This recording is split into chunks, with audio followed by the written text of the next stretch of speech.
Sebelumnya perkenalkan, saya dengan Bidan Jian. Di sini saya yang bertugas pada hari ini yang nanti akan melakukan pemeriksaan kepada ibu. Nanti saya akan melakukan anamnesis, menjawab beberapa pertanyaan, dan juga nanti kurang lebih dilakukan selama 15 sampai 20 menit. Apakah ibu bersedia? Bersedia. Ya, jika seperti itu, saya mulai ya Bu ya. Saya mulai dari identitas. Kalau boleh tahu, nama ibu ini siapa ya? Yasmin. Baik, Ibu Yasmin, usianya berapa tahun? 45 tahun. Baik, Ibu Yasmin ini rumahnya di mana? Tidak ada data. Baik. Selanjutnya, apakah ada nomor telepon yang bisa dihubungi? Tidak ada data. Baik. Selanjutnya, kalau boleh tahu, Ibu Yasmin ini terakhir pendidikannya apa? Tidak ada data. Ya, baik. Selanjutnya, Ibu Yasmin ini sehari-hari pekerjaannya apa? Ibu rumah tangga. Oh iya, ibu rumah tangga. Berarti di rumah saja ya Bu ya? Ya. Apakah Ibu Yasmin ini berasal dari suku Sunda? Tidak ada data. Dari data. Baik. Selanjutnya, untuk kalau boleh tahu agama Ibu Yasmin ini apa? Tidak ada data. Baik, tidak ada data. Yang selanjutnya saya akan menanyakan mengenai identitas dari suami ibu ya. Kalau boleh tahu nama suami ibu ini namanya siapa? Bapak Raja. Baik, kalau Bapak Raja usianya berapa tahun? 55. 55 tahun. Baik, untuk Bapak Raja ini pekerjaannya apa? Swasta. Dari swasta ya. Biasanya suka pulang? Pulang. Setiap hari pulangnya? Oh iya. Baik, yang selanjutnya untuk Ibu Yasmin kesini kan pasti tidak mungkin kalau tidak ada tujuan ya. Apakah ada keluhan-keluhan yang Ibu Yasmin alami pada saat ini? Iya, jadi saya itu di payudara ininya ada benjolan, Bu Bidan. Oh, benjolan. Untuk kira-kira besar benjolannya itu seberapa besar?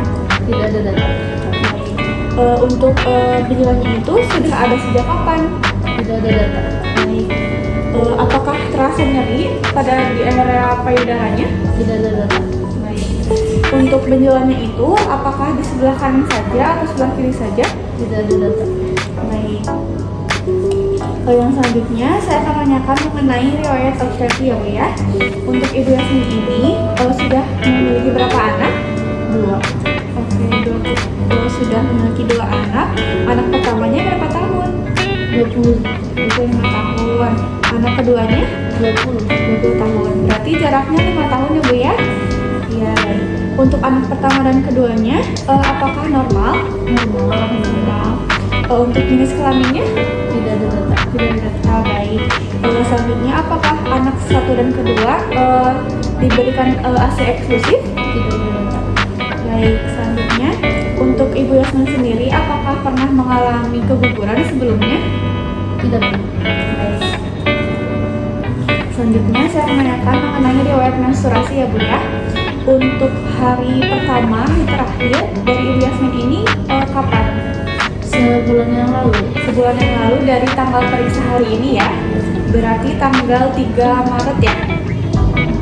Ya, tanggal 4 ya, tanggal 4 Maret. Oh iya, baik. Untuk usia pertama dari haid Ibu Yasmin ini di usia berapa? 13 tahun. 13 tahun. Biasanya Bu Yasmin ini kalau misalkan haid itu siklusnya apakah teratur, apakah tidak teratur? Teratur. Teratur. Baik. Untuk lamanya biasanya berapa hari? 6 hari. Baik. Untuk banyaknya itu apakah normal atau banyak sekali atau sedikit? Normal aja. Normal saja. Biasanya sehari itu ganti berapa kali pembalut Ibu? Tidak ada data.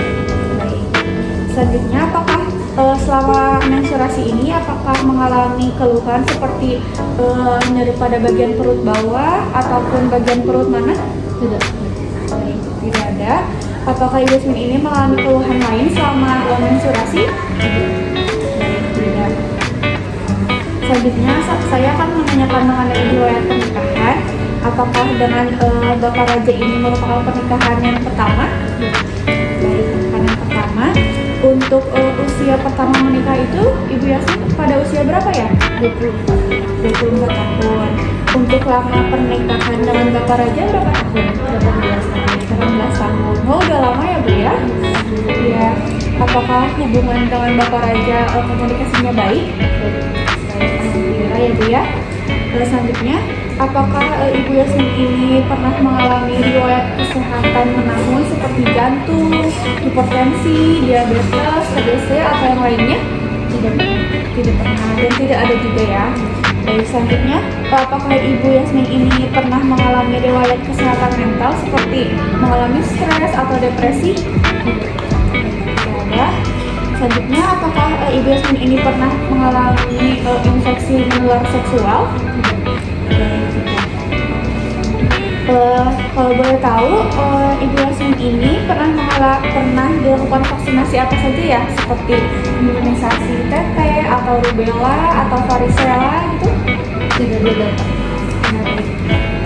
Selanjutnya, untuk riwayat kesehatan keluarga dari Ibu Yasmin sendiri, apakah ada riwayat penyakit menahun seperti jantung, diabetes, hipertensi? Tidak ada. Baik, apakah ada riwayat penyakit lain dari keluarga Ibu Yasmin? Ada, ibu saya itu kanker Kanker. Kalau boleh tahu kanker apa ya? payudara. Kanker payudara. Kalau boleh tahu sekarang umurnya sudah berapa tahun? Tidak ada data. Baik, untuk ibu dari Ibu Yasmin ini sekarang apakah masih hidup? Sudah meninggal. Sudah meninggal. Sudah berapa lama Ibu? Tidak ada data. Baik. Selanjutnya, Ibu Yasmin ini apakah pernah mengalami operasi? Tidak. Selanjutnya, Ibu Yasmin ini pada saat sekarang atau yang pernah dipakai, apakah memakai metode kontrasepsi apa sebelumnya? Suntik sampai sekarang. Ya, suntiknya itu kalau boleh tahu yang berapa bulan ya Ibu? 3 bulan. 3 bulan. Untuk selama menggunakan metode kontrasepsi 3 bulan ini, suntik 3 bulan ini berapa lama? Sudah 5 tahun. Sudah 5 tahun. Apakah ada keluhan dari penggunaan metode kontrasepsi ini? Tidak ada. Tidak ada. Baik, yang selanjutnya mengenai pola kebiasaan Ibu Yasmin ini biasanya sehari makannya berapa kali?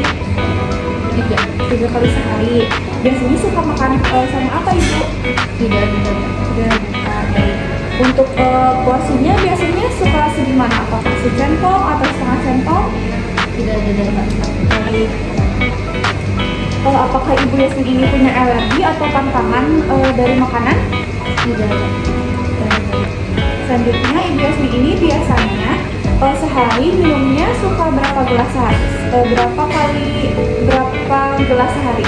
7 sampai 18. 7 sampai 18. Untuk minumnya itu apakah air putih semua atau dicampur dengan sirup kah, atau teh atau kopi? Tidak ada data. Selanjutnya, Ibu Yasmin ini biasanya untuk buang air kecil dalam sehari itu berapa kali? Sering. Sering. Apakah ada keluhan dari buang air kecilnya itu? Tidak ada. Tidak ada. Yang selanjutnya, untuk buang air besarnya sendiri, Ibu Yasmin ini biasanya sehari berapa kali? 1 kali. 1 kali sehari ya. Apakah ada keluhan dari buang air besarnya itu? Tidak. Alhamdulillah ya Bu, tidak ada keluhan. Yang selanjutnya, untuk biasanya Ibu Yasmin ini melakukan aktivitas apa saja sehari-hari? Hanya pekerjaan rumah tangga saja. Tidak rumah tangga saja. Tapi biasanya ke pasar atau belanja? Tidak ada data. Selanjutnya, Ibu Yasmin ini biasanya kalau tidur suka dari jam berapa? Tidak ada data. Baik. Biasanya Ibu Yasmin ini apakah ada kesulitan untuk tidur? Ada. Jadi tidurnya itu gak nyenyak atau sulit tidur gitu, jadi durasi tidurnya sebentar? Tidak ada. Ya baik, tapi mengalami keluhan sulit tidur ya Ibu Yasmin ya. Baik, selanjutnya Ibu Yasmin ini apakah merokok atau meminum minuman alkohol atau yang sejenisnya? Tidak. Tidak. Selanjutnya Ibu Yasmin ini apakah suka melakukan olahraga? Tidak pernah. Tidak pernah sama sekali ya. Ya baik. Untuk Ibu Yasmin ini biasanya sehari itu mandi berapa kali? Tidak ada data. Baik. Untuk memenuhi pakaian dalam 2 sampai 3 kali per hari. 2 sampai 3 kali per hari. Oh, iya. selanjutnya, mohon maaf ya Bu, saya akan menanyakan suatu pertanyaan yang sensitif, tapi terbuka saja, insya Allah saya akan menjaga privasi Ibu ya. Baik, Ibu Yasmin ini usia pertama aktif seksual itu pada umur berapa ya? 24 tahun. Untuk frekuensinya biasanya berhubungan seksual berapa kali per minggu Ibu?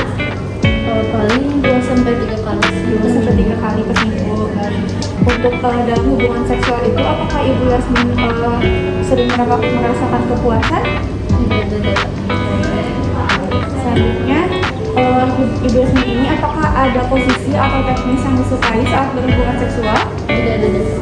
Baik. Selanjutnya, apakah Ibu Yasmin ini mengalami keluhan saat berhubungan? Seperti contohnya adanya pendarahan pasca senggama? Tidak. Apakah ada nyeri saat bersenggama? Tidak ada. Baik. Untuk Ibu Yasmin ini berhubungan seksual apakah dengan suami Ibu saja? Ya. Yang selanjutnya, apakah hubungan Ibu dengan suami Ibu baik-baik saja?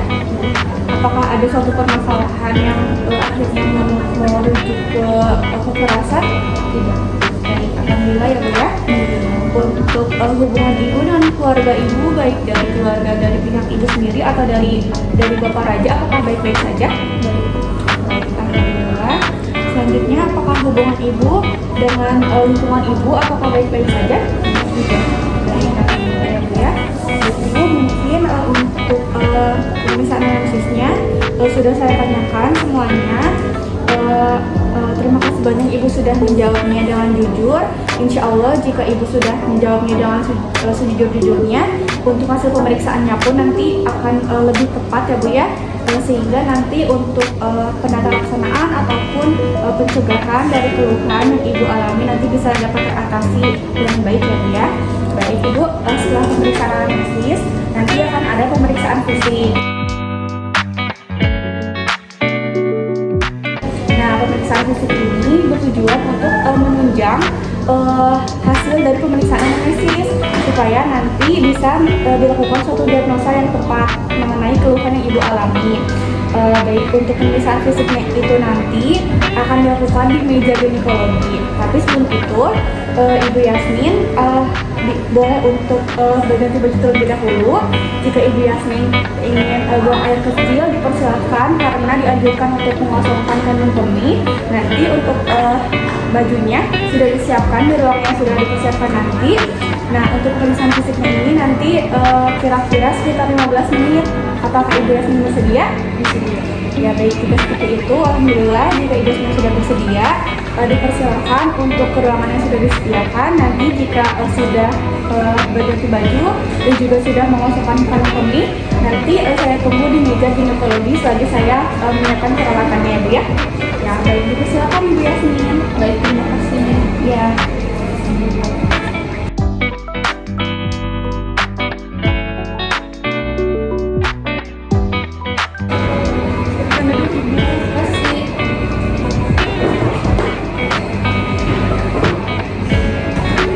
Baik Ibu, alhamdulillah tadi sudah dilakukan pemeriksaan fisik ya Bu ya. Di sini saya akan memberitahukan terlebih dahulu hasil dari pemeriksaan anamnesis dan juga dari pemeriksaan fisiknya. Untuk hasil dari anamnesis tadi saya menggarisbawahi beberapa keluhan yang Ibu alami, yaitu adanya benjolan di payudara dan juga ada kesulitan untuk tidur ya Bu ya. Dan juga untuk hasil pemeriksaan fisiknya, untuk berat badan dan juga tinggi badannya tidak ada data. Untuk hasil pemeriksaan tanda-tanda vitalnya 110/70, nadinya 76, respirasinya 20 dan juga suhunya 36,5. Ini untuk tanda-tanda vitalnya alhamdulillah dalam batas normal ya Bu ya. Baik, untuk konjungtivalnya tidak pucat, itu berarti hemoglobin Ibu bagus dan juga steril juga putih. Kemudian untuk pemeriksaan dari payudara, untuk bentuknya sendiri alhamdulillah simetris. Namun tadi terdapat keluhan benjolan payudara di sebelah kanan ya Bu ya. Ada benjolan, kemudian tidak bisa digerakkan. Kemudian untuk besarnya itu saya memperkirakan sebesar biji kelereng. Ya. Kemudian alhamdulillah tidak ada pembesaran kelenjar getah bening pada aksila dan juga tidak ada pengeluaran pada puting. Kemudian alhamdulillah juga tidak ada retraksi. Kemudian juga tadi saya memeriksa fisik bagian abdomen atau bagian perut, tidak ada bekas operasi. Kemudian alhamdulillah tidak ada pembesaran uterus. Yang selanjutnya juga alhamdulillah ibu tidak tadi pada saat dilakukan palpasi tidak terdapat nyeri pada bagian abdomen bagian bawah ya Bu ya. Kemudian selanjutnya untuk pemeriksaan fisiknya itu kan seharusnya ada pemeriksaan genitalia, tetapi tadi pada saat pemeriksaan anamnesis alhamdulillah Ibu Yasmin ini tidak ada indikasi untuk dilakukan pemeriksaan genitalia. Jadi saya men-skip pemeriksaan genitalia ya Bu ya. Berarti itu menandakan Ibu Yasmin ini dalam area genitalia itu baik-baik saja. Baik Ibu, setelah dilakukan anamnesis dan juga pemeriksaan fisik, saya menegakkan suatu diagnosa Ibu Yasmin ini berusia 45 tahun dengan P2A0 dengan indikasi CA memae atau kanker payudara. Nah, saya menegakkan diagnosis itu karena yang pertama Ibu Yasmin ini tadi mengatakan bahwa ada riwayat keluarga ibu dari Ibu Yasmin mengalami CA memae juga dan juga meninggal ya Bu ya. Saya ikut prihatin mendengarnya karena CA memae ini diakibatkan juga oleh riwayat keluarga. Jika ada suatu wanita yang mengalami CA memae dan juga keturunannya ada, itu tuh resiko untuk mengalami kanker yang sama itu 2-3 kali meningkatnya itu daripada wanita yang tidak mengalami tidak memiliki riwayat keturunan CA memae. Kemudian selanjutnya untuk lebih memastikan saya nanti akan berkolaborasi dengan dokter objin dan juga nanti akan melakukan screening mamografi untuk lebih spesifik area benjolan itu supaya penanganan itu bisa lebih tepat dan lebih cepat ya Bu ya. Kemudian nanti akan dilakukan radioterapi, beberapa terapi yang bisa untuk mengurangi keluhan-keluhan yang Ibu alami. Kemudian yang selanjutnya tadi saya menggarisbawahi untuk pola nutrisi Ibu ya. Untuk pola nutrisi dari Ibu Yasmin ini diusahakan lebih banyak mengonsumsi sayur dan juga buah, tetapi yang rendah lemak ya Bu ya. Kemudian mengonsumsi makanan yang tinggi oksidan seperti coklat hitam, kemudian buah naga, kemudian ada buah manggis dan juga ada buah blueberry. Itu salah satu makanan-makanan yang tinggi oksidan. Kemudian yang selanjutnya untuk menghindari makanan-makanan yang mengalami lemak yang jenuh, kemudian mengurangi konsumsi gula dan juga menghindari untuk mengonsumsi makanan cepat saji atau fast food karena hal-hal yang tadi ini yang dihindari itu bisa untuk memperparah kondisi dari yang Ibu alami. Jadi harus dibatasi untuk bisa mencegah perkembangan dari CA memae yang Ibu alami ini ya. Kemudian yang selanjutnya dalam segi aktivitas diusahakan Ibu lebih memperbanyak aktivitas seperti olahraga ya Bu ya, karena tadi Bu mengatakan tidak pernah olahraga. Namun olahraganya ini yang ringan-ringan saja, yang tidak memperparah dari kondisi Ibu. Untuk olahraganya ini bisa dilakukan aerobik atau olahraga yang fleksibilitas seperti jalan santai, kemudian yoga, kemudian bersepeda atau juga pilates ya Bu ya. Nah, untuk saat melakukan olahraga tersebut jangan lupa untuk melakukan peregangan otot. Nah, peregangan otot ini untuk mencegah cedera dan juga untuk meningkatkan kualitas hidup dari pada pasien yang mengalami kanker. Kemudian yang selanjutnya Ibu diusahakan untuk menjaga berat badan yang ideal gitu ya. Kemudian yang selanjutnya dalam segi istirahat, tadi kan Ibu mengatakan ada kesulitan tidur ya Bu ya. Nah, saya akan memberikan beberapa saran untuk mengatasi hal tersebut dengan menjaga tidur dan juga bangun pada waktu pada jam waktu yang sama untuk mengurangi keluhan yang ibu alami. Kemudian untuk menghindari konsumsi kafein dan juga obat-obatan steroid ataupun obat-obat yang mengganggu kualitas tidur ibu. Kemudian konsumsinya juga bisa ditingkatkan, konsumsi makanannya, konsumsi proteinnya ditingkatkan supaya bisa mendukung kualitas dari kesehatan ibu. Kemudian satu lagi mengenai personal hygiene, jangan lupa juga ibu untuk selalu membersihkan area payudara ibu, bisa dengan kapas yang dibasahi dan juga secara rutin dibersihkannya, dan juga untuk kebersihan dirinya ibu selalu dijaga ya. Baik ibu, mungkin untuk edukasinya sekian dapat saya sampaikan untuk saran-sarannya. Ibu Yasmin ini tidak perlu khawatir untuk diagnosis yang saya sampaikan tadi. Diusahakan untuk tidak stres, bisa mengelola diri dengan baik supaya hormon-hormon endorfin yang ada di dalam tubuh Ibu Yasmin juga terus berkembang dan juga tidak memperparah kondisi dari Ibu Yasmin sendiri. Kemudian Ibu Yasmin ini bisa melakukan beberapa aktivitas yang menyenangkan seperti hobi yang Ibu Yasmin sukai untuk bisa mendukung kualitas hidup dari Ibu Yasmin sendiri. Baik Ibu Yasmin, mungkin sekian yang dapat saya sampaikan. Nanti saya akan memberikan surat rujukannya kepada Ibu Yasmin. Dan juga jangan lupa jika nanti ada suatu hal ataupun yang tidak enak dalam tubuh Ibu Yasmin, nanti boleh segera untuk menghubungi saya atau bisa untuk langsung datang kemari untuk mengkonsultasikannya kembali ya Bu ya. Baik Ibu Yasmin, apakah ada yang ingin ditanyakan sebelumnya? Sudah. Baik, sudah cukup. Jika ada hal-hal yang ingin ditanyakan lagi, jangan sungkan untuk bertanya ya Bu ya. Baik Ibu Yasmin, semoga Ibu Yasmin bisa semangat terus ke depannya dengan support dari saya dan juga keluarga dan juga teman-teman Ibu Yasmin. Semoga kondisi Ibu Yasmin juga lebih baik lagi ya dari sekarang. Tetap semangat ya Ibu Yasmin ya. Terima kasih Bu Bidan. Ya, baik. Kalau tidak ada yang ditanyakan lagi, mungkin sekian dapat saya sampaikan. Mohon maaf tadi jika terdapat perkataan ataupun perbuatan saya yang kurang mengenakan. Baik, Assalamualaikum warahmatullahi wabarakatuh.